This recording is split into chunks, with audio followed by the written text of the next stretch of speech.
हे ॲम्युनिशन फॅक्टरीकडे जाणारा रस्ता आणि हे फुटपाथ बघा.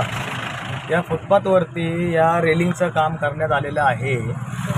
हे पहा, आज मी एक खडकीकर नागरिक या नात्याने लहानपणापासून ॲम्युनिशन फॅक्टरीकडे आमचं सतत मैदानात जाणं येणं होतं.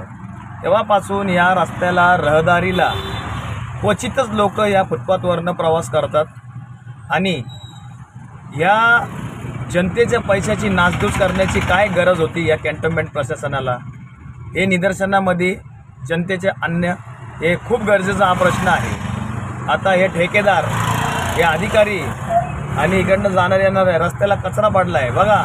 पायवाट असूनसुद्धा लोक खालनं येतात, म्हणजे या पायवाटाची कवडी मोल किंमत नाही आहे. हे प्रशासनाला कळायला पाहिजे आणि ह्या जनतेने दिलेला करच्या माध्यमातून पैशाच्या धडधडीत नासधूस आणि हे भ्रष्टाचाराला खतपाणी आहे. फक्त मी हेच निदर्शनास आणू इच्छितो, दलित पॅंथर पुणे शहर कार्याध्यक्ष या नात्याने. जय भीम, जय संविधान.